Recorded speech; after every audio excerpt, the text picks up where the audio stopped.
Um jato invisível derrubado, fronteiras redesenhadas à força e uma superpotência encurralada. O tabuleiro global acaba de virar. Olá, amigos, sejam todos bem-vindos ao canal Falando Geral. É um prazer enorme estar com vocês mais uma vez. Aproveito para pedir que se inscrevam no canal e ative o sino das notificações para você não perder mais nada. É muito bom estar de volta para mais uma análise. Tem muita coisa acontecendo. Tem mesmo. E o nosso objetivo com esse mergulho de hoje nas fontes é, tentar entender as engrenagens gigantescas que estão girando aí nos bastidores da geopolítica. A nossa missão é conectar uns pontos que parecem isolados, mas que no fundo formam um desenho bem claro. Um desenho estratégico bem complexo. Exato. A gente está falando da recusa de um cessar-fogo no Oriente Médio, a queda de uma tecnologia militar de ponta e uma paralisia, quase total da ONU. É um cenário bem denso. Sem dúvida. E olha, antes da gente entrar nos detalhes operacionais, eu acho que é fundamental a gente estabelecer uma regra aqui para a nossa discussão. Claro, manda ver. Os relatórios que a gente vai dissecar hoje contêm alegações muito fortes. A gente vai falar de expansão territorial teórica, declínio de potências, coisas bem sensíveis. Então, nosso papel aqui não é tomar partido, tá? Com certeza. Nada de endossalados. Isso. A gente não está aqui para emitir juízo de valor. O objetivo é atuar puramente na análise. A gente vai reportar de forma imparcial as ideias e os fatos exatamente como eles constam nas nossas fontes. Feito esse alinhamento, a gente precisa olhar para os céus do Oriente Médio. Porque as fontes trazem um evento que simplesmente muda o cálculo de guerra. Muda e muda muito. Ok, vamos desembalar isso. Caças americanas de última geração, tipo o Stealth, F-35E e modelos F-15 teriam sido abatidos nos céus de Teherã. E assim, eu fico meio chocada com isso. É uma informação que assusta mesmo. Porque o F-35 custou bilhões, né? Foi desenhado para ser totalmente invisível. Como a gente tem certeza de que isso não é só propaganda militar? O que é fascinante aqui é que a documentação técnica não aponta para propaganda, aponta para uma mudança drástica na defesa iraniana. A gente precisa entender como essa invisibilidade stealth funciona na prática. Não é como num filme de ficção científica, né? Exatamente. A palavra stealth é mais um termo de marketing. O avião não some no ar. O que aquele design cheio de ângulos faz é reduzir a assinatura de radar dele. Para o tamanho de um pássaro, algo assim? Isso, um pássaro ou uma bola de golfe. Mas isso funciona contra radares de alta frequência, que é o padrão usado pelo Ocidente.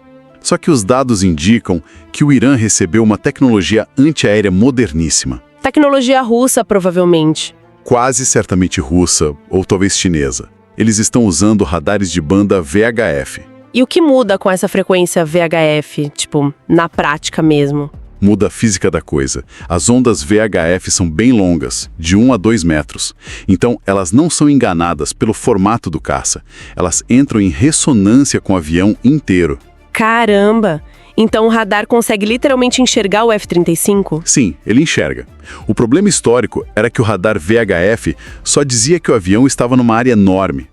Não dava precisão para guiar um míssil até lá. Ah, entendi. Ele sabia que estava lá, mas não sabia o ponto exato. Exato.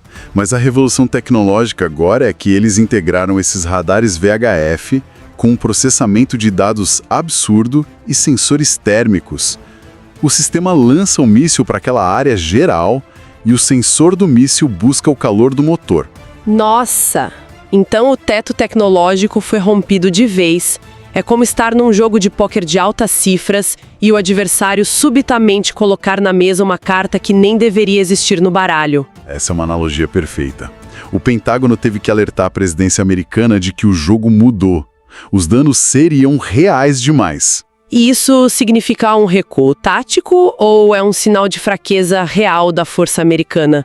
Porque perder vários caças de 80 milhões de dólares e arriscar uma escalada regional não dá, né? É um limite técnico e financeiro. O custo de uma operação direta ficou proibitivo. E se a força militar foi freada, a gente avança para a economia.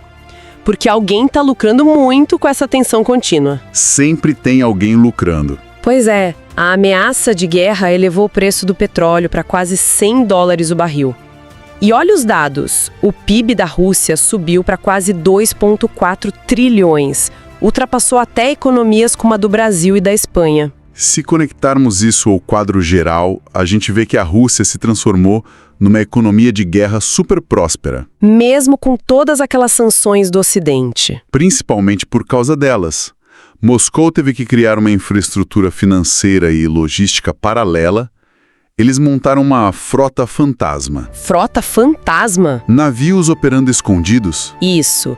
Centenas de petroleiros antigos sem seguro ocidental, navegando com rastreadores desligados e vendendo milhões de barris para a Ásia. E com a tensão no Oriente Médio, o petróleo fica mais caro. Ou seja, mais tensão significa petróleo alto, o que financia diretamente os interesses da Rússia.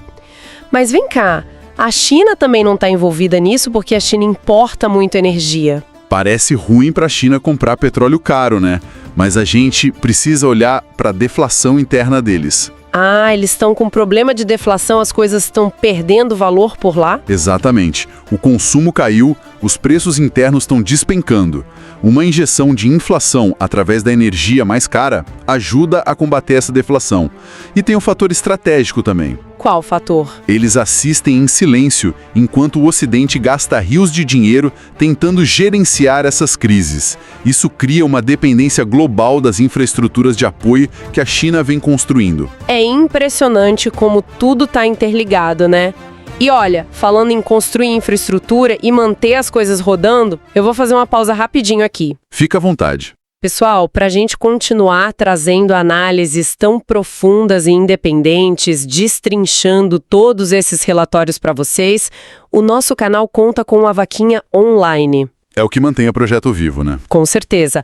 A nossa meta com essa arrecadação agora é estritamente técnica. A gente quer comprar um novo PC para edição, porque os vídeos estão cada vez mais pesados, além de investir em câmeras novas e luzes adequadas aqui para o estúdio. Faz muita diferença na qualidade final que chega para quem está ouvindo. Faz muita.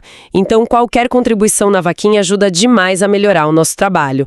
O link está sempre na descrição e muito obrigada a todo mundo que já apoia. É isso aí. Bom, voltando aqui. Enquanto essas superpotências ficam calculando PIBs, preços de petróleo e perda de caças, a realidade no terreno, lá no Oriente Médio, avança super rápido, né? Avança de forma unilateral, ignorando qualquer pedido de paz. Aqui é onde a coisa fica realmente interessante. Vamos focar em Israel. Os Estados Unidos tentaram emplacar cessar-fogo várias vezes, mas o governo israelense afirmou que vai continuar atacando. Eles não mostram sinal de que vão parar. Pois é, e a fala do Ministério das Finanças de Israel mencionou redesenhar o mapa. Eles querem estabelecer a nova fronteira lá no rio Litani, no sul do Líbano, fazendo invasões terrestres. E isso tem um pano de fundo histórico fortíssimo. A gente precisa falar do conceito do Grande Israel. Eu já ouvi falar, mas como isso funciona na prática agora? Nas fontes, isso é debatido como uma expansão teórica que iria desde o Rio Jordão até o Eufrates. Mas no contexto prático de hoje, o rio Litani é uma barreira natural. Então é mais fácil defender um rio do que uma linha imaginária no mapa? Exatamente. O objetivo da guerra atual é assegurar a hegemonia regional israelense de forma definitiva. E o Irã é visto como o único obstáculo real a esse projeto. O que explica a recusa total em parar os ataques. Perfeito. Eles querem limpar essas zonas e mudar o mapa à força antes de sequer sentar para negociar. Mas, vem cá, se o próprio líder americano dá prazos que não são cumpridos e a Europa tenta mediar e é ignorada, não estamos vendo a diplomacia ocidental ser simplesmente atropelada pelos fatos no campo de batalha? É exatamente o que está acontecendo.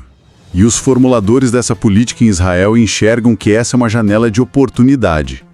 Os Estados Unidos estão paralisados. Paralisados por conta das próprias eleições e divisões internas? Isso.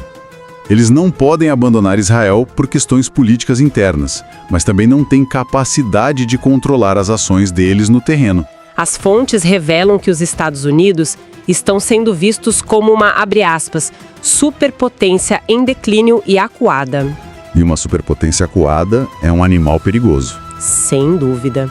Aliados tradicionais, como a Europa e o Japão, se recusaram a entrar em operações militares conjuntas lá no Estreito de Hormuz. Isso foi um golpe duríssimo na imagem de força de Washington. Sim, os americanos chamaram para uma coalizão naval e os aliados disseram um não bem redondo. E ao mesmo tempo a gente viu a presidência brasileira tecer críticas bem duras à omissão total do Conselho de Segurança da ONU. Isso levanta uma questão importante, que é o peso do bolso na política interna. Como assim? Você acha que a crítica brasileira não é só idealismo diplomático? Longe disso, é sobrevivência. O clamor do Brasil por um multilateralismo não é só discurso. Pensa no petróleo a $100. Ah, o preço do combustível dispara por aqui. Exato. Se o preço do diesel explode no Brasil, isso gera inflação nos alimentos quase imediatamente. Inflação gera crise eleitoral rápida. Precisamente. Então, o medo de uma crise interna é muito real. Os Estados Unidos falharam em demonstrar aquela imagem de homem forte que controla a região. Então, o que tudo isso significa?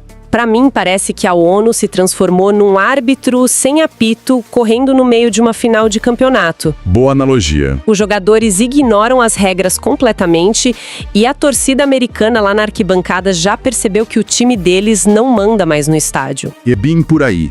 Esse esvaziamento da autoridade da ONU incentiva o Brasil e o resto do sul global a buscarem novas regras no xadrez mundial. Eles não podem ficar à mercê de instituições que não conseguem mais garantir estabilidade. Faz muito sentido. É uma quantidade absurda de informação para processar. É sim. E para quem deseja dominar esses movimentos de xadrez em um nível mais avançado, existe um material excelente. Olha, eu concordo totalmente. Eu recomendo fortemente a leitura do e-book Desvendando os Segredos da Geopolítica Mundial. Ele mapeia todas essas conexões que a gente discutiu hoje de um jeito muito didático. Eu assino embaixo. É uma leitura indispensável, mesmo para não ser pego de surpresa pelos noticiários, porque as manchetes não explicam os bastidores. Com certeza não explicam. Bom, resumindo rapidamente o que a gente viu hoje. Nós vimos um escudo praticamente intransponível no Irã, anulando os caças stealth. Vimos cofres cheios em Moscou com petróleo alto. E fronteiras sendo rasgadas no Líbano. Isso. E, claro, um império americano tendo que lidar com um isolamento sem precedentes. É o tabuleiro virando de cabeça para baixo. E isso deixa a gente com um pensamento bem provocativo para encerrar. Qual seria? Se a tecnologia de defesa hoje consegue derrubar o caça mais invisível do mundo, e se a superpotência militar não consegue mais convencer nem seus próprios aliados a entrarem num navio de guerra, a verdadeira pergunta não é quando essa guerra vai acabar. A pergunta é: quem é que vai ter a caneta na mão para escrever as regras do próximo século?